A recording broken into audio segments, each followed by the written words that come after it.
कि जो वक्फ का काला कानून मोदी सरकार लाई है उसके खिलाफ आज हमने पीसफुल प्रोटेस्ट किया है और हमारा यहाँ ये पीसफुल प्रोटेस्ट जारी रहेगा देश भर में।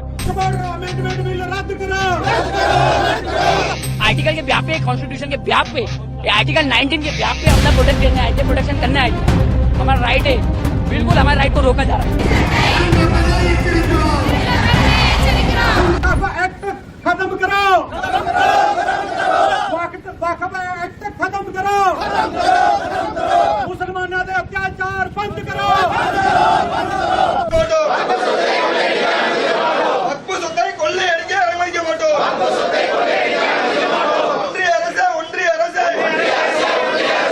कि जो वक्फ का काला कानून मोदी सरकार लाई है उसके खिलाफ आज हमने पीसफुल प्रोटेस्ट किया है और हमारा यहाँ ये पीसफुल प्रोटेस्ट जारी रहेगा देश भर में। मैटर सुप्रीम कोर्ट में पेंडिंग है, 16 को सुनवाई होने वाली है, लेकिन हमको संविधान ने अधिकार दिया है कि हम कानून अगर नहीं मानते, काला कानून है ये मुसलमानों के राइट टू प्रैक्टिस रिलीजन में इंटरफेरेंस है या संवैधानिक है, संविधान का गला घोटा जा रहा है मोदी सरकार द्वारा। तो हम चाहते हैं कि फौरी तौर से ये कानून वापस लिया जाए। जिस तरह किसान का जो बिल था उसको वापस लिया सरकार ने, तो इस बार मुसलमानों के साथ ऐसा क्यों अन्याय? प्रोटेस्ट करने के लिए वक्फ अमेंडमेंट के आगे हम जो प्रोटेस्ट करने आए, आपने देखा होगा हम प्रोटेस्ट करने आए थे इकबाल मैदान में, पुलिस ने उसको छावनी बना दिया, रात में हमारी परमिशन कैंसिल कर दी है। हमारे अधिकारियों को जो वक्फ प्रवक्ता थे इसके दिशान रहमान मुस्लिम त्योहार कमेटी के, उनको गिरफ्तार करने चली गई थी। रात में प्रोटेस्ट करने से हमें रोका जा रहा है कि हमारा राइट नहीं है, हमारा राइट है, हमारा राइट को रोका जा रहा है। हम आर्टिकल के ब्याह पे, कॉन्स्टिट्यूशन के ब्याह पे, आर्टिकल 19 के ब्याह पे अपना प्रोटेक्ट देने आए थे, प्रोटेक्शन करने आए थे। यहाँ पे हमारा राइट है, बिल्कुल हमारे राइट को रोका जा रहा है जब तक ये कानून वापिस नहीं हो जाता।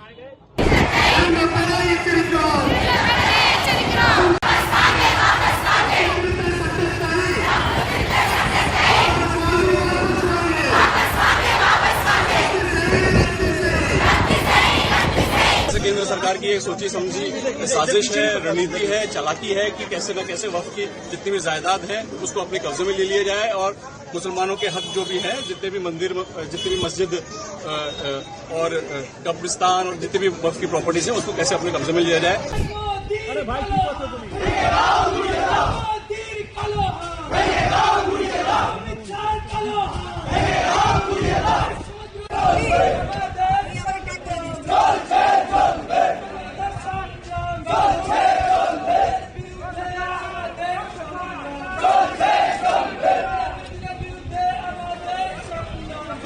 ये कहना है कि भाई आप जो है वो सेकुलर जो हमारे ताकतें हैं वो इनके खिलाफ उठ खड़ी हो और इनको दोबारा, चाहे बिहार में हो चाहे तेलंगाना में, इनको दोबारा हुकूमत में ना आने दें, क्योंकि इन्होंने सेकुलर ताकतों से गद्दारी की है और हमारे सेकुलर ढांचे को नुकसान पहुंचा रहे हैं ये लोग। सिर्फ क्योंकि अरबों रुपए की इनको फंडिंग हो रही है, उसकी लालच में उन्होंने मुसलमानों को धोखा दिया है।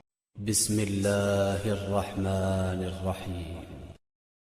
शहबाज, हम सोशल इश्यूज के बारे में बात कर रहे हैं तो वक्फ बिल अभी पास हुआ है और मुसलमानों के लिए बहुत अफसोस की बात है कि हम एकजुट नहीं हैं और बहुत ज्यादा इसका हमें नुकसान हुआ, हमारी आवाम को नुकसान हुआ, हमारी जमीनों को नुकसान हुआ, कब्रिस्तानों को, हॉस्पिटल्स को। तो इसके बारे में आप क्या कह रहे हैं? वक्फ हमारे बाप दादा, हमारे परदादाओं की हमें दी हुई जमीन है, उनकी मेहनत है, उनका खून पसीना है और हम मुसलमानों का हक है हर लेवल पर, चाहे किसी भी तरीके से देखा जाए। वक्फ की जितनी भी जमीनें हैं वो हमारी है और उससे अगर हमें छीना जाएगा तो ये बहुत तकलीफ की, बहुत ज्यादा तकलीफ की बात है। बहरहाल मैं कोई ऐसी वर्डिक नहीं दूंगा जिससे कोई प्रॉब्लम क्रिएट हो जाए, लेकिन मैंने साफ लफ्जों में बता दिया कि हमारे पुरखों की, हमारे बाप दादाओं की जागीर है, जो हमसे छीनना बिल्कुल नाजायज है, बिल्कुल गलत है। तो शहबाज भाई, सामने से क्वेश्चन करते हैं कि अगर ठीक है, मानते हैं आपके बुजुर्गों की ये जमीन है, उन्होंने खून पसीने से गवाया है, तो पेपर कहाँ है? हम मानते हैं आपके बुजुर्गों की होगी, लेकिन पेपर पे कहाँ है कि फला बुजुर्ग आपके हैं और उनकी जमीन है? ये पेपर पे तो नहीं है कुछ भी। तो जाहिर सी बात है शहबाज भाई, उस वक्त में तो पेपर वर्क होता ही नहीं था। मेरे ख्याल से मुसलमानों के पास क्या, नॉन मुस्लिम जो उनके पास भी पेपर्स नहीं है। तो फिर इस पे मुसलमानों को ही क्यों टारगेट किया जाता है कि NRC, CAA और अब ये वक्फ बिल कि तुम पेपर दिखाओ, तुम इस देश के नागरिक हो, तुम दिखाओ, जबकि तुम साबित करो तुम एक देश के नागरिक हो, तुम साबित करो तुम इस मिट्टी से पैदा हुए। तो ये बंदा कैसे साबित कर सकता है कि उस पे जब पेपर वर्क ही नहीं है उस दौर में, क्योंकि जबानों पे बात होती थी, लोग सच्चे थे, आज के दौर के हिसाब से तो नहीं थे। तो इस बारे में क्या करें फिर आम मुसलमान? ये जो देखिए अंग्रेजों का एरा गया था ना, इंग्लैंड की गवर्नमेंट इंडिया पर रूल करती थी, उसके बाद से ही पेपर वर्क शुरू हुआ है। उससे पहले जो मुगल थे उनके टाइम पर पेपर वर्क होता ही नहीं था। और पेपर वर्क क्यों ही होगा, लोगों के पास इतनी जमीनें थी नहीं एक दूसरे को देने के लिए, ना कोर्ट्स थे ना कचहरियां थी, ठीक है। उसके बाद अंग्रेजों का पीरियड आया तो पेपर वर्क शुरू हुआ है। उसके बाद भी जब वो चले गए, हम आजाद हुए हैं 1947 में, उसके बाद से असल जो पेपर वर्क है वो शुरू हुआ है। यानी 1947 को देखा जाए तो ऑलमोस्ट 70 साल या 65 से 70 साल के बीच में ये पेपर वर्क। आप ये सोचिए, वक्फ तो फिर उससे भी पुराना है, और वक्फ में जो हमारे पुरखों की, मुझे बताया ना ताजमहल का पेपर दिखाएं आप मुझे, कोई पसंद इसका लाल किले का, ठीक है, कुतुब मीनार का पेपर दिखाएं मुझे। इनके पेपर कैसे हो सकते हैं? ये तो ऑलरेडी अंडरस्टूड है कि सारी मुसलमानों की जमीनें हैं, मुसलमानों की जो आबाओ अजदाद थे उनकी बनाई हुई चीजें हैं, आज उनका हक होना चाहिए था लेकिन हक छीना जा रहा है। देखते हैं अब अल्लाह ताला क्या हमारे लिए फैसला करता है। इसमें कोताही हमारी ही है कि हमने खुद को फिरकों में बांट लिया, हालांकि कुरान के अंदर